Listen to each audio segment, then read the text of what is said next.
तो friends, welcome to my channel make law easy. Friends, आज हम बात करने वाले हैं टाइप्स ऑफ रीस्ट्रेंट। ठीक है, जो टाइप्स ऑफ रीस्ट्रेंट्स हैं इनके बारे में हम डिस्कस करेंगे। तो मैं आपको सबसे पहले ये बता दूं कि इनके बारे में हम क्यों डिस्कस करने वाले हैं, क्योंकि इसके बाद जो मैं वीडियो बनाऊंगी वो बनाऊंगी मैं सेक्शन 10 ऑफ टीपीए। और सेक्शन 10 ऑफ टीपीए जो है वो क्या बात करता है? सेक्शन 10 ऑफ टीपीए जो है वो आपकी बात करता है ऐसी कंडीशंस के बारे में जो कि प्रॉपर्टी के फर्दर एलिनेशन को रिस्ट्रेन करता है। मतलब प्रॉपर्टी अगर किसी के पास में किसी को कहीं से ट्रांसफ़र हुई है तो उसको फर्दर ट्रांसफ़र करने के लिए रोक लगाता है उस पर, या कुछ रेस्ट्रिक्शंस उत्पन्न करता है। तो चलिए पहले हम टाइप्स ऑफ रिस्ट्रेन जान लेते हैं ताकि उस कॉन्सेप्ट को हमें समझना आसान हो जाए। फाइन। तो जो टाइप्स ऑफ रीस्ट्रेन है ये आपके दो तरीके के होते हैं। एक होता है एब्सोल्यूट रीस्ट्रेंट और दूसरा होता है आपका पार्शियल रीस्ट्रेंट।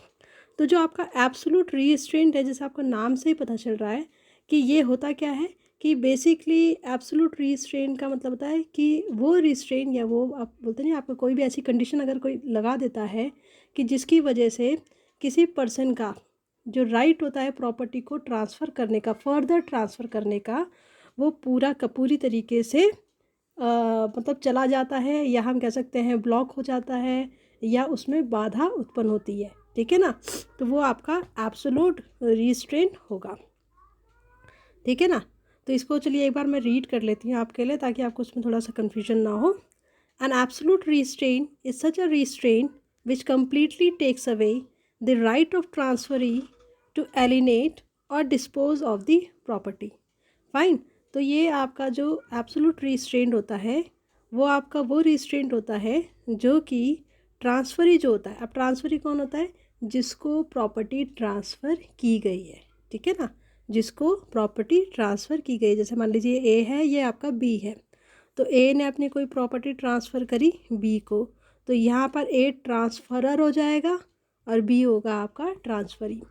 तो बेसिकली क्या है कि एब्सोल्यूट रिस्ट्रेंट वो रिस्ट्रेंट होता है जो कि ट्रांसफरी का, ठीक है ना, ट्रांसफरी का उस प्रॉपर्टी को जो कि उसे ट्रांसफरर से मिली है, ठीक है ना, उसके फर्दर एलिनेशन या उसको फर्दर डिस्पोज ऑफ करने के राइट को कंप्लीटली ले लेता है या कंप्लीटली ब्लॉक कर देता है।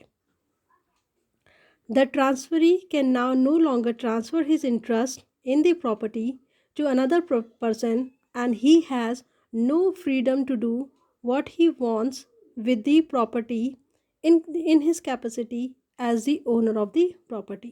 तो बेसिकली यहाँ क्या होता है, क्योंकि हमने बताया कि इसका जो राइट होता है ना, ट्रांसफरी का जो राइट होता है फर्दर एलिनेट करने का प्रॉपर्टी को या फिर फर्दर डिस्पोज ऑफ करने का प्रॉपर्टी को, वो उसके पास में उस कम्प्लीटली ब्लॉक कर दिया जाता है। ठीक है, कि वो फर्दर एलिनेशन उस प्रॉपर्टी का नहीं करेगा। तो इस केस में क्या होता है कि जो ट्रांसफरी होता है ना, ठीक है ना, वो अपना जो इसका इंटरेस्ट होता है प्रॉपर्टी में उसको फर्दर ट्रांसफ़र नहीं कर सकता किसी दूसरे पर्सन को। ठीक है ना, और उसके पास में कोई भी फ्रीडम नहीं होती कि वो उसकी जो प्रॉपर्टी है उसको अपनी इच्छा के हिसाब से, ठीक है ना, अपनी इच्छा के हिसाब से उसको डिस्पोज ऑफ कर सके एज अ ओनर। तो ये आपको दो बातें समझ में आ गई कि एब्सोल्यूट रिस्ट्रेंट होता क्या है, मैंने आपको बताया। ठीक है ना, और बेसिकली आपका जो सेक्शन 10 जो है, ठीक है ना, सेक्शन 10 जो होता है आपका टीपीए का, वो आपका किसके बारे में बात करता है कि कोई भी ऐसी कंडीशन जो कि ट्रांसफरी के ऊपर इम्पोज की गई है, ठीक है ना, जिसकी वजह से, ठीक है ना, जिसकी वजह से मतलब ट्रांसफरी की कोई भी ऐसी कंडीशन जो कि ट्रांसफरी के ऊपर इम्पोज की गई है which would amount to be an absolute restraint, मतलब जिसको क्या माना जाएगा? एब्सोल्यूट रीस्ट्रेंट माना जाएगा। ठीक है, किस चीज़ में एब्सोल्यूट रीस्ट्रेंट? कि जो ट्रांसफरी है ना उसका जो राइट है प्रॉपर्टी को डिस्पोज करने का, ट्रांसफरी का जो राइट है प्रॉपर्टी को डिस्पोज करने का, ठीक है, या अपनी प्रॉपर्टी में जो उसका इंटरेस्ट है, जो उसे प्रॉपर्टी मिली है उसमें जो उसका इंटरेस्ट है, ठीक है ना, उसको डिस्पोज करने का, उस कंडीशन को वॉइड माना जाएगा। वॉइड का मतलब क्या होता है कि ऐसा माना जाएगा कि वो कंडीशन कभी एग्जिस्ट करती ही नहीं थी, बट इस तरीके का जो ट्रांसफ़र है वो आपका वैलिड माना जाएगा। मतलब मान लीजिए कि आपका ए है, ए ने अपनी कोई प्रॉपर्टी बी को ट्रांसफ़र करी, फिर उसमें कोई ऐसी कंडीशन लगा दी जिसकी वजह से बी जो है वो कम्प्लीटली रीस्ट्रेन हो रहा है, ठीक है ना, फर्दर उसको मतलब अपनी जो उसको प्रॉपर्टी मिली है उसको फर्दर एलिनेट नहीं कर पा रहा है। मान लीजिए अपनी प्रॉपर्टी सी को देना चाहता है पर ये दे नहीं पा रहा है क्योंकि इसमें कंडीशन लगी है कुछ ऐसी कि ये प्रॉपर्टी फर्दर एलिनेट नहीं कर पा रहा। तो ये जो कंडीशन होगी, ध्यान रखिएगा, कंडीशन कंडीशन जो है वो तो आपका वॉइड होगी, कंडीशन वॉइड होगी, ठीक है ना। बट जो ट्रांसफ़र होगा ना वो आपका वैलिड होगा। मतलब हम कंडीशन को मानेंगे कि इस तरीके की कोई कंडीशन नहीं कभी थी ही नहीं, बट ट्रांसफ़र को वैलिड माना जाएगा। आई होप आपको इतना समझ में आया हो। चलिए आगे बढ़ते हैं। अब हम बात करते हैं इसके कुछ केस लॉस की। देखिए मैं ये जो वीडियो बना रही हूँ मैं थोड़ा सा इसमें मैंने टाइप नोट के टाइप में बना रही हूँ ताकि ये जो कई बार हैंड राइटिंग का भी इशू हो जाता है क्योंकि जो मैंने नोट्स बनाए हैं वो मैंने जल्दबाजी में, कई बार बोलते हैं ना राइटिंग बहुत साफ़ नहीं आती है, तो इस वजह से मुझे टाइप नोट्स बनाने में थोड़ा टाइम ज़्यादा लग रहा है। तो इसलिए मैं आपका केस लॉस वगैरह भी डाल रही हूँ सारी जगह से पढ़ के, ताकि आपको आपके एग्ज़ाम पॉइंट ऑफ व्यू से आपको हेल्प मिल जाए। तो चलिए हम एब्सोल्यूट रीस्ट्रेन जो है उसके बारे में, उसके केस लॉस की बात करते हैं। तो इसमें आपका एक केस लॉ था, किसका, सॉरी, इसमें आपका एक केस लॉ है, ठीक है ना, रोशर वर्सेस रोशर। तो इसमें क्या हुआ था आपका कि जो ए था ना, कोई पर्सन आपका ए था, उसने क्या करा कि अपना हाउस जो है वो गिफ्ट कर दिया, किसको, बी को। ए था, ए ने अपना हाउस गिफ्ट कर दिया किसको, बी को, ठीक है ना। और कंडीशन क्या लगा दी उसमें कि भाई अगर मान लीजिए बी क्योंकि ट्रांसफ़र ही है, जिसको प्रॉपर्टी किससे मिली है, आपका ए से मिली है। अगर मान लीजिए बी कभी ये डिसाइड करता है कि उसको अपना घर बेचना है जो उसे घर मिला है, ठीक है ना, और उस टाइम पे ए की वाइफ जीवित है, मतलब ए की वाइफ के जो लाइफ टाइम है, मतलब जब तक वो जीवित रहेगी, अगर मान लीजिए वो जीवित है और बी उस प्रॉपर्टी को सेल करना चाहता है, उस घर को सेल करना चाहता है, तो आपका जो ये ए की वाइफ है ना, इसके पास में ऑप्शन रहेगा, मतलब उसके पास में अधिकार रहेगा उस घर को 10,000 रुपये में ख़रीदने की, जबकि घर की मार्केट वैल्यू कितनी है, 10 लाख रुपए। तो ये जो कंडीशन है, ठीक है ना, ये कंडीशन जो है ये एक तरीके से आपका एब्सोल्यूट रीस्ट्रेन वाली कंडीशन है, एब्सोल्यूट रीस्ट्रेन वाली कंडीशन है। क्यों, क्योंकि यहाँ पर जो है ये आपका जो बी है ना, बी का जो राइट है फर्दर सेल करने का उस हाउस को या प्रॉपर्टी को डिस्पोज करने का जो राइट है उसको कम्प्लीटली ब्लॉक कर रही है। तो यहाँ पर आपका ये जो कंडीशन होगी वो आपकी वॉइड डिक्लेयर की गई। अब हम बात करते हैं, दूसरा केस लॉ है आपका मोहम्मद रज़ा वर्सेस अब्बास बांदी बीवी, 1932 का केस है। तो इसमें क्या कहा गया था कि a condition imposing restriction for a particular time or transfer to a specific person has been held to be void. तो इसमें क्या कहा गया था कि अगर मान लीजिए कोई भी ऐसी कंडीशंस है, ठीक है ना, जो किसी पर्सन को के ऊपर रेस्ट्रिक्शन लगाती है, क्या लगाती है, रेस्ट्रिक्शन लगाती है किसी पर्टिकुलर टाइम के लिए या किसी पर्टिकुलर या स्पेसिफिक पर्सन को ट्रांसफ़र के लिए, तो ये कंडीशन आपकी क्या होगी, वॉइड मानी जाएगी।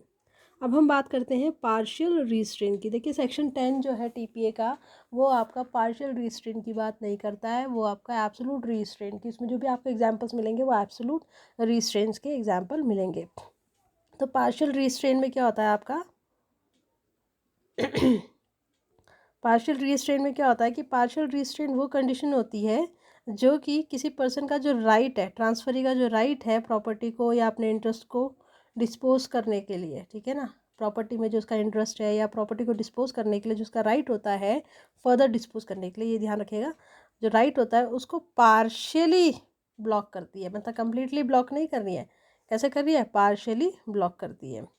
तो यहाँ पर क्या होता है, the right is not taken away substantially, मतलब यहाँ पर ऐसा नहीं कि सारे के सारे उसके प्रॉपर्टी को डिस्पोज करने के जो राइट है उसको ख़त्म कर दिए जाते हैं, ठीक है ना, ऐसा कुछ नहीं होता है। तो यहाँ पर सेक्शन 10 जो है does not explicitly talk about partial restrain. तो सेक्शन 10 जो है, ठीक है ना, वो आपका एक्सप्लिसिट, देखो इम्प्लिसिट और एक्सप्लिसिट आपने बताया था। इम्प्लिसिट क्या होता है आपका, इम्प्लिसिट जो आपका बोलते हैं ना, आप किसी फॉर्म में रिटर्न या ओरल फॉर्म में वो कर रहे हैं, और एक्सप्लिसिट जो आपके एक्सप्रेशन से दिखता है, जो आपके कंडक्ट से दिखता है, फाइन। तो यहाँ पर आपका सेक्शन 10 जो है वो आपका पार्शियल रिस्ट्रेंट के बारे में बात नहीं कर रहा है, ठीक है। अ कंडीशन इम्पोजिंग पार्शियल रिस्ट्रेंट, ये ध्यान रखेगा कि कोई भी ऐसी कंडीशन जो कि पार्शियल रिस्ट्रेंट लगाती है वो वैलिड होती है। एब्सोल्यूट रिस्ट्रेंट तो वॉइड हो जाएगी कंडीशन, अगर पार्शियल रिस्ट्रेंट है, ये पार्शियल रेस्ट्रिक्शन लगाती है तो आपका वैलिड होगी। For example, a transfer property to be with a condition that he should further not alienate in favour of D.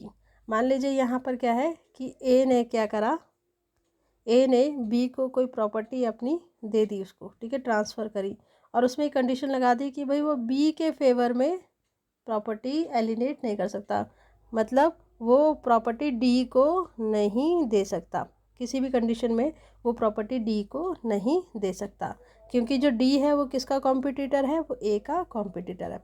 तो यहाँ पर ना पार्शियल रिस्ट्रेंट की कंडीशन है, क्यों? क्योंकि सिर्फ डी को ही तो नहीं दे सकता ना, डी के अलावा तो किसी को भी दे सकता है, तो उसके पास में बहुत सारे ऑप्शंस खुले हुए हैं, बी के पास में, जो बी है ना उसके पास में बहुत सारे ऑप्शंस खुले हुए हैं कि वो किसी और को दे सकता है, बस डी को तो नहीं दे सकता। तो ये पार्शियल रिस्ट्रेन वाली कंडीशन है। A total restrain on the right of alienation is void, ठीक है ना, जैसे मैंने आपको बताया था कि अगर टोटल रिस्ट्रेन वाली कंडीशन होती है तो वो आपकी वॉइड होती है, अगर पार्शियल रिस्ट्रेन वाली होती है तो वो आपकी वैलिड होती है। Fine. This rule is based on sound policy of free circulation.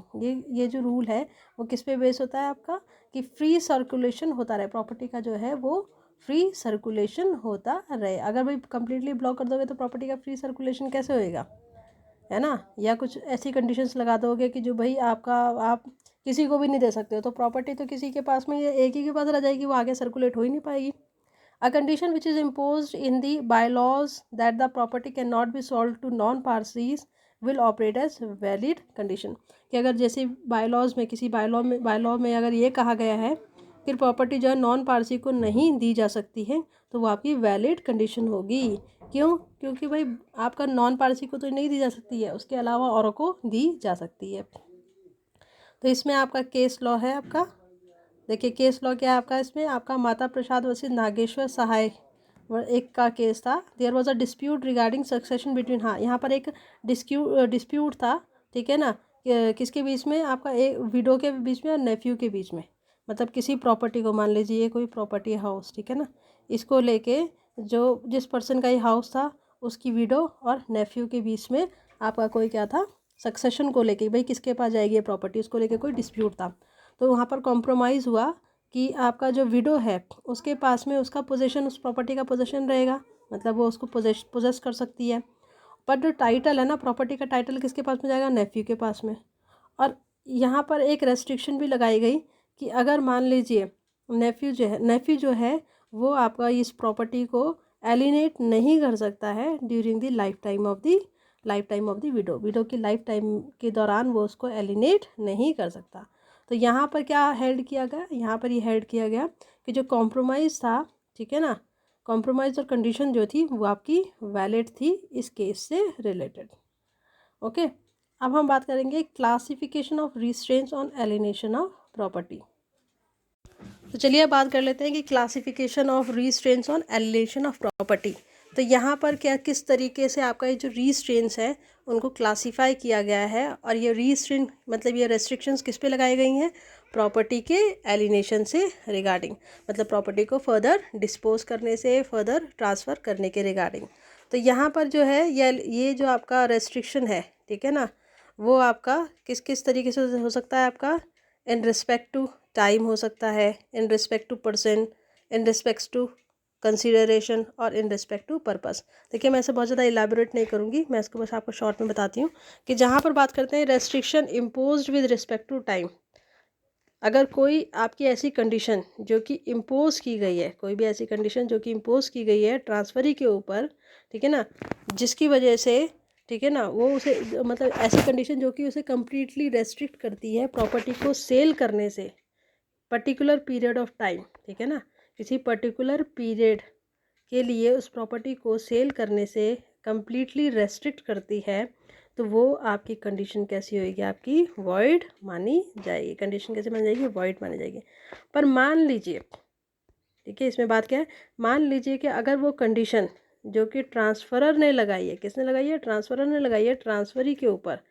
Property transfer करने के लिए ट्रांसफरर ने अगर कोई कंडीशन लगाई है ट्रांसफरी के ऊपर, ठीक है, और ये आपका ट्रांसफरर के बेनिफिट के लिए, मतलब उसके खुद के फ़ायदे के लिए है और शॉर्ट पीरियड ऑफ टाइम के लिए। देखिए, अगर particular long period of time है तो वॉइड, बट अगर शॉर्ट पीरियड ऑफ टाइम के लिए है और उसके ट्रांसफरर के बेनिफिट के लिए है तो वो जो कंडीशन होगी वो आपकी वैलिड होगी।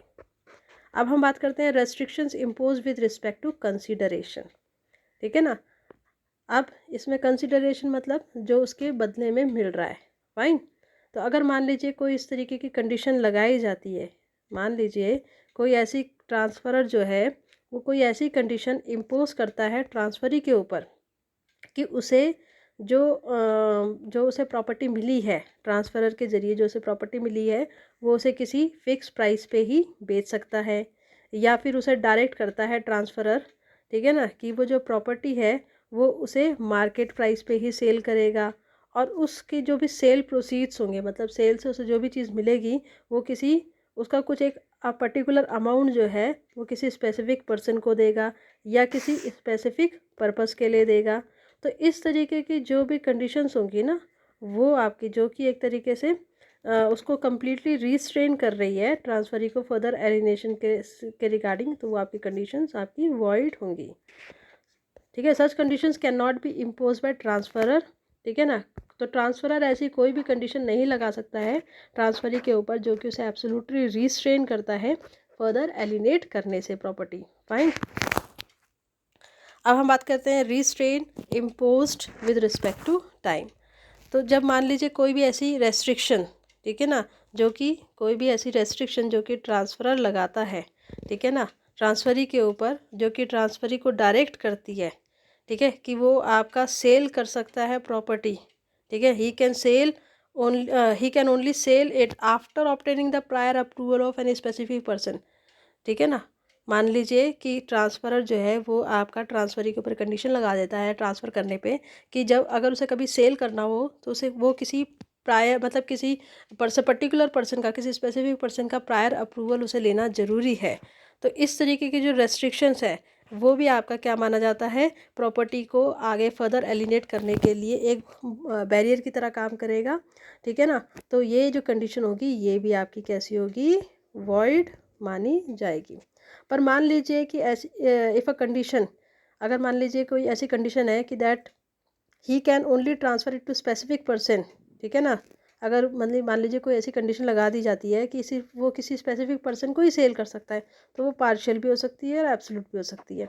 जैसे मान लीजिए आपका कि ए जो है वो आपकी अपनी प्रॉपर्टी को सेल करता है इस कंडीशन के साथ में कि अगर फ्यूचर में बी उस प्रॉपर्टी को सेल करना चाहता है तो वो सिर्फ ए की डॉटर को ही सेल कर सकता है, तो ये वाली कंडीशन भी आपकी वॉइड होगी। क्या होगी? वॉइड होगी। Now restraint impose with respect to purpose. अब पर्पस के रिगार्डिंग क्या रिस्ट्रेन लग सकते हैं कि मान लीजिए कि जो ट्रांसफरर है, ठीक है ना, ट्रांसफरर जो है वो प्रॉपर्टी ट्रांसफ़र करता है और प्रॉपर्टी ट्रांसफ़र करने के साथ में कंडीशन लगा देता है, जो कंडीशन आपके ट्रांसफरी को डायरेक्ट करती है कि अगर मान लीजिए फ्यूचर में वो उसको सेल करना चाहता है तो वो किसी स्पेसिफिक पर्सन के लिए को ही सेल कर सकता है। तो ये कंडीशन भी आपकी एब्सोल्यूट रिस्ट्रेन होगी, ओके, एब्सोल्यूट रिस्ट्रेन होगी। और ये भी आपकी कंडीशन क्या होगी, आपकी वैलिड नहीं होगी, ये भी वॉइड होगी। तो आई होप फ्रेंड्स आपको ये टॉपिक समझ में आ गया होगा। इसके बाद हम डिस्कस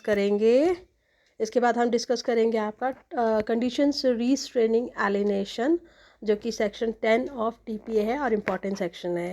तो thank you very much for watching. और अगर आपको और वीडियोज़ देखने हैं तो प्लीज़ लाइक एंड सब्सक्राइब ज़रूर करें।